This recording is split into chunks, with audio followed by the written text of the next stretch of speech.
An aging master, silent for decades, is publicly challenged by a modern champion. What happened next wasn't a fight. It was a lesson that silenced millions and changed martial arts forever. This is that story. The Apex Arena in Las Vegas was a cathedral of noise and light, a monument to modern combat entertainment. Bass-heavy music vibrated through the concrete floors, rattling the very bones of the thousands packed into the sold-out venue. Above, a colossal four-sided screen replayed brutal knockouts in slow motion, each impact synchronized with pyrotechnic bursts that lit up the roaring crowd. This wasn't just a martial arts exhibition. It was a spectacle, a high-octane fusion of sport, celebrity, and corporate branding. Flags, spotlights, and the scent of overpriced beer and popcorn filled the electric air. Down the ramp and into this storm of sensory overload walked Marcus, the Apex King. Every inch of him was a product of the modern era. His body, sculpted and shrink-wrapped in the latest compression gear from a top-tier athletic sponsor, was a testament to cutting-edge sports science. His confident swagger, the way he played to the cameras, the easy grin he flashed to his screaming fans, it was all part of a carefully cultivated brand. At 32, he was the undisputed king of this world, a black belt in multiple disciplines, a crossover star whose highlight reels had garnered hundreds of millions of views. Meanwhile, tucked away in a dimly lit VIP box, far from the chaos of the main floor, sat a man who was the antithesis of everything the Apex Arena represented. Kaelen Vance, at 60, looked less like a martial arts legend and more like a man who had wandered in from a different, quieter century. A faded, deep gray Henley shirt stretched over a frame that was still solid but lacked the explosive definition of the athletes on stage. His salt and pepper beard was neatly trimmed, but his eyes, deep set and calm, held the quiet intensity of a storm far out at sea. He wore a well-worn leather jacket, a silent rebellion against the glitz surrounding him. Most of the crowd didn't recognize him, but to the few who did, he was the ghost, a master of a forgotten art, a man who had trained special forces operators and then vanished from the public 2 decades ago. After a dazzling display of acrobatic kicks, Marcus King took the microphone. The crowd roared. "Vegas," he boomed, his voice echoing through the arena. "Are you not entertained?" The response was deafening. He let the cheers wash over him, then raised a hand for quiet. His eyes scanned the crowd, finally landing on the VIP section. A slow, predatory smile spread across his face. "We've got a lot of legends in the house tonight," Marcus began, his tone shifting from showman to something sharper. "But there's one in particular, a ghost from the past. Kaelen Vance." A ripple of murmurs went through the audience. The cameras, guided by Marcus's pointed finger, zoomed in on Vance's impassive face. "They say you were the best, Mr. Vance," Marcus continued, his voice dripping with condescending respect. "They say your techniques were untouchable. But this is 2025. We have sports science, nutrition, technology. I just have to ask, do those old ways, those slow-motion tricks, still work in the real world?" A mix of laughter and shocked gasps filled the arena. In the commentary booth, the excitable Jax yelled, "Oh, no he didn't." Marcus King is calling out the ghost. His partner, the serene Master Chun, simply stroked his chin, his expression unreadable but grave. The crowd, sensing an unscheduled drama, began to chant, "Vance! Vance! Vance!" Kaelen Vance hadn't moved. His gaze remained fixed on Marcus, steady and unervingly calm. But then, with a slowness that seemed to draw all the energy from the arena into a single point, he leaned forward. He placed his hands on his knees and pushed himself to his feet. He shrugged off the old leather jacket, folded it with deliberate care, and handed it to a stunned attendant. The entire stadium fell silent. Without a word, without a change in his expression, he began walking toward the stage, his steps measured and heavy with unspoken history. The challenge had been issued, and the ghost was about to answer. The moment Kaelen Vance stepped onto the brightly lit platform, the atmosphere in the Apex Arena shifted. The manufactured hype evaporated, replaced by a thick, palpable tension. On one side stood Marcus King, a coiled spring of kinetic energy, bouncing lightly on the balls of his feet. His sponsor compression gear seemed to hum with latent power. On the other side stood Vance, perfectly still, his hands hanging loosely at his sides. He wasn't in a fighting stance. He was simply standing, occupying his space with an authority that needed no physical demonstration. The visual contrast was jarring. A modern-day gladiator facing a weathered statue. "Showtime, old man," Marcus muttered, a smirk playing on his lips, though his eyes betrayed a flicker of uncertainty. He initiated the encounter. It wasn't an attack, but a probe, a lightning-fast jab designed to test Vance's reflexes.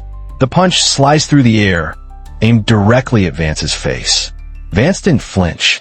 He didn't block. He simply swayed his head back, a barely perceptible movement, and the punch missed by a millimeter. Marcus followed up with a low, sweeping kick aimed at Vance's lead leg. Again, Vance moved just enough, lifting his foot an inch off the ground, letting the kick pass harmlessly underneath. It was like trying to strike smoke. The crowd watched in breathless silence. In the commentary booth, Jax was losing his mind. What is happening? It's like he's not even there. This is some next-level defense. Master Chun, however, leaned into his microphone, his voice a low, respectful whisper. He is not defending. He is absent. He removes the target. Marcus is fighting a phantom. Frustration began to creep into Marcus's expression. The smirk vanished. He was the aggressor, the champion, yet he felt like he was shadowboxing alone in the center of the ring. He decided to escalate. He closed the distance with explosive speed, unleashing a fluid three-part combination, a jab to the head, a cross to the body, and a powerful roundhouse kick aimed at Vance's ribs. It was a classic, devastating sequence that had ended many of his fights. And it did nothing. Vance flowed around the punches, his torso twisting and turning with an economy of motion that defied his age. As the roundhouse kick came whistling toward him, he finally raised a hand. But he didn't block it. Instead, his open palm met Marcus's shin with a soft touch, not to stop the force, but to guide it. He didn't push or shove. He simply redirected the immense energy of the kick, spinning Marcus slightly off balance. Marcus stumbled, his perfect footwork disrupted for the first time. He caught himself quickly, but the psychological damage was done. A collective gasp swept through the arena. He had thrown his best, and it had been neutralized with a gesture that looked almost casual, almost dismissive. He stared at Vance, whose expression remained unchanged. The older man hadn't even broken a sweat. For Marcus, the fight had just become real. This wasn't a spectacle anymore. It was a puzzle he couldn't solve. He could feel thousands of eyes on him, feel the weight of his reputation pressing down. The storm was raging, throwing everything it had at the unmoving cliff face. And the cliff was not yielding. The initial shock on Marcus King's face hardened into a mask of grim determination. The showman was gone, replaced by the pure fighter. He had built his empire on power, speed, and overwhelming his opponents. If subtlety wasn't working, he would resort to brute force. He let out a primal roar, a sound that usually signaled the beginning of the end for his adversaries, and charged forward. He abandoned the flashy, complex combinations for raw, powerful strikes. Heavy hooks, brutal leg kicks, driving elbows. He threw everything with knockout intent.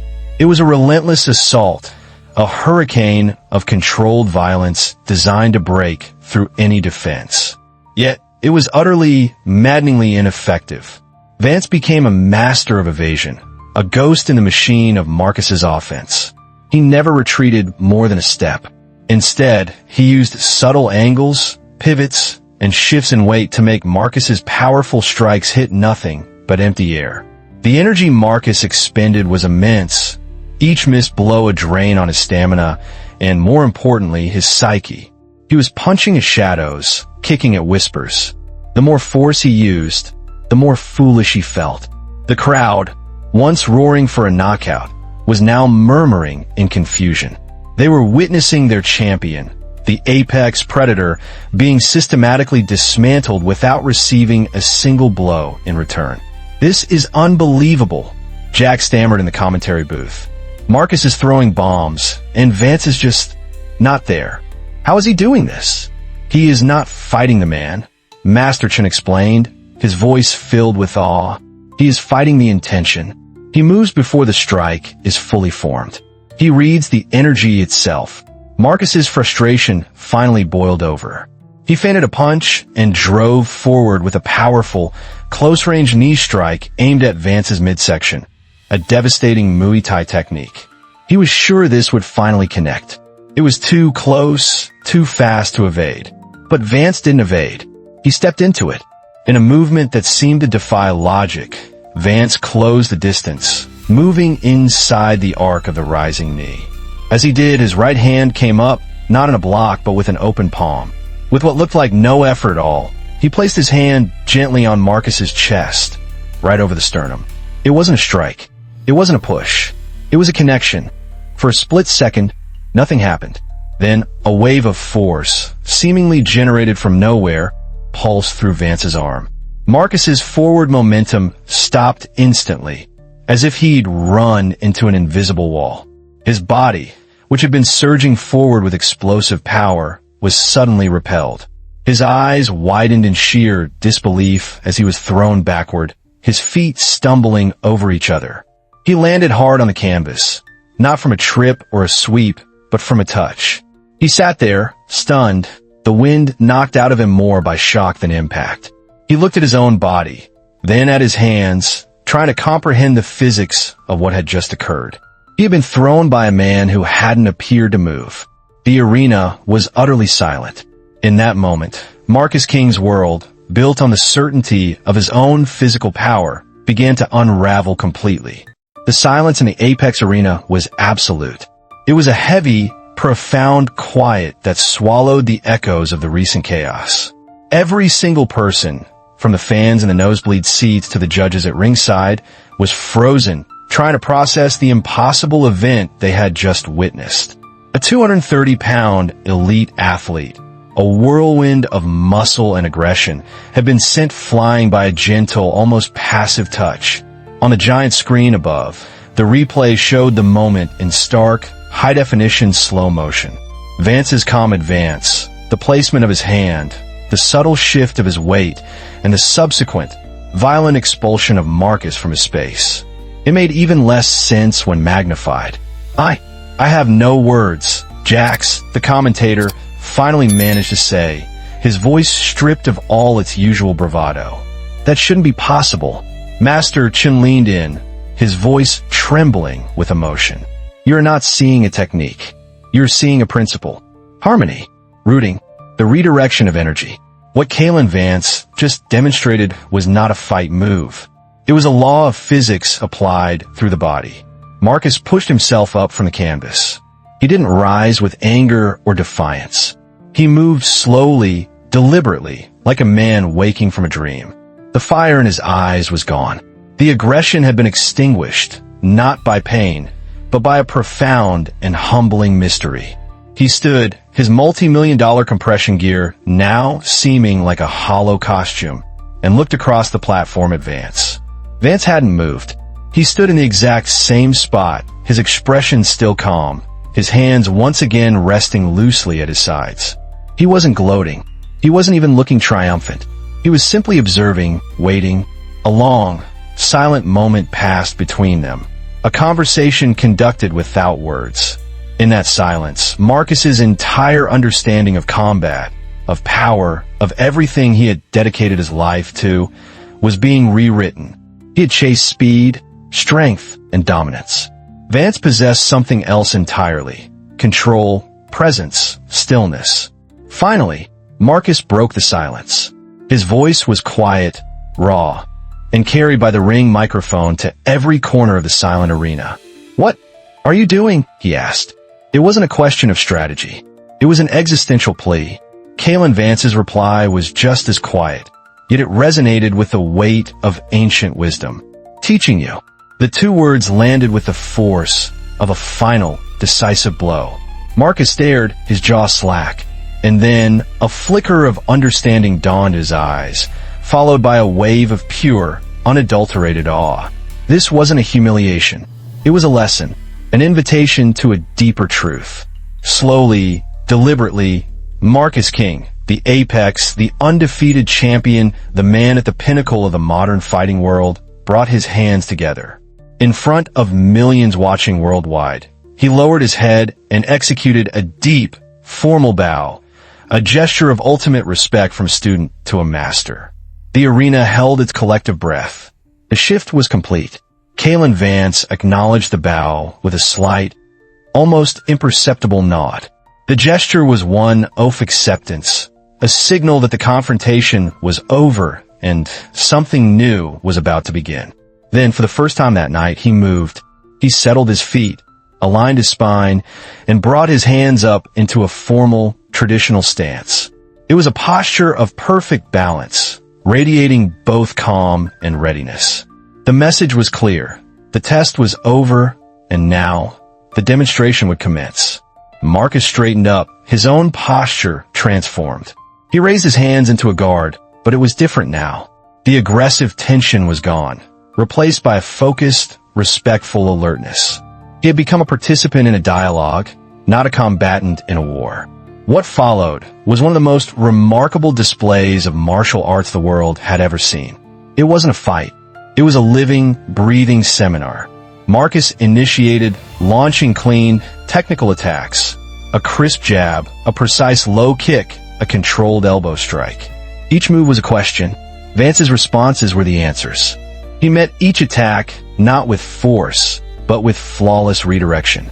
His hands would glide, parry, and guide, turning Marcus's linear force into harmless circles. He would pivot on the ball of his foot, causing a powerful cross to sail past his ear. He would absorb the energy of a kick and use it to gently unbalance his partner. Nothing was wasted. Every movement was a lesson in efficiency, timing, and spatial awareness. The crowd watched, mesmerized. The initial shock had given way to a deep, shared sense of wonder. They were no longer watching a spectacle of violence, but a dance of principles. In the commentary booth, Jax was silent, simply shaking his head in awe, while Master Chun provided quiet, reverent analysis. See how Vance never resists the force directly? He joins it. He becomes one with the attack and guides it to emptiness. This is the heart of his art. For several minutes, they flowed like this, a perfect symphony of motion. Marcus, a prodigy in his own right, began to adapt. He started to feel the subtle shifts, to anticipate the redirections. His attacks became less about landing a blow and more about understanding the response. Then, as if to bring the lesson to its ultimate conclusion, Marcus decided to ask the final question. He gathered himself and launched his signature move, the one that had graced countless posters and video games, the tornado kick. He spun, his body a blur of athletic perfection, his legs scything through the air in a devastating arc. It was the pinnacle of modern, explosive technique. Vance did not retreat. He did not dodge. He stepped forward into the eye of the storm. As Marcus's spinning body reached its peak velocity, Vance moved with surgical precision. One hand made contact with Marcus's grounded support leg, subtly disrupting his base. The other hand met the incoming kicking leg not with a block, but with an open palm that intercepted it mid-spin. He didn't stop the momentum. He simply altered its axis. The result was instantaneous and breathtaking. The entire biomechanical structure of the kick collapsed. Marcus's body, no longer in control, continued its rotation, but now it was a helpless, off-balance tumble. Vance guided him through the fall, ensuring he landed not with a jarring crash, but with a soft thud, flat on his back in the center of the platform, completely unharmed. Marcus lay there, staring up at the dazzling arena lights, a slow, genuine smile spreading across his face. There was no shame, no anger, only clarity. He had been defeated not by a superior force, but by a superior understanding. The demonstration was over. As Kaelen Vance turned and walked off the platform with the same unhurried pace he had entered with, the arena finally broke its reverent silence. It wasn't the chaotic roar of a typical fight crowd. It was a sustained, thunderous standing ovation, a wave of deep, heartfelt respect that washed over the entire stadium. They knew they had witnessed something historic, something that transcended sport. Later that night, in a stark, quiet locker room far from the lingering crowds, Vance sat alone on a simple wooden bench. The door opened, and Marcus King entered, now dressed in a plain sweatsuit, his hair still damp from shower. He stopped a few feet away. "Mr. Vance," he said, his voice quiet and devoid of its earlier bravado. Vance simply nodded, gesturing for him to continue. Marcus performed another deep bow, holding it for a long moment. "Thank you," he said when he straightened up. "Tonight, you took apart everything I thought I knew. I've spent my life building weapons. You show me how to build a shield out of thin air." Vance studied the younger man's face, seeing the genuine humility in his eyes. "The shield was always there," he replied, his voice a low rumble. "You were just too busy attacking to see it." "I want to learn," Marcus said, his voice earnest. "Not the moves, not the techniques, the meaning behind it. I want to understand." Vance gave a slight, knowing smile. He stood up, picked up his old leather jacket, and walked toward the door. As he passed Marcus, he paused and said, "Then start over. Begin by learning to listen." A week later, a video appeared on Marcus King's official social media channels. It was unlike anything he had ever posted. There was no slick editing, no high-energy music, no sponsors' logos. The footage was raw, shot on a single, stationary camera. It showed Marcus, alone and barefoot in a minimalist dojo, moving through the most basic stances and breathing exercises. He was slow, awkward, and deliberate, a master willingly becoming a beginner again. The video was only a minute long, and the caption beneath, it was just 5 words. Day 0, learning to listen. The post went viral, sparking a massive global conversation not about who won or lost, but about the nature of true mastery, humility, and the timeless wisdom of martial arts. The echo of that night in Vegas resonated far beyond the arena walls. And somewhere, in a quiet, undisclosed location, Kaelen Vance watched the sun rise, a cup of tea warming his hands. He wasn't proud. He wasn't triumphant. He was simply at peace. The lesson had been given. The student had been found. The echo would continue. What started as a challenge became a legendary lesson. If this story moved you, share your thoughts below with respect for both masters. Where are you watching from? Don't forget to like, share, and subscribe for more untold stories.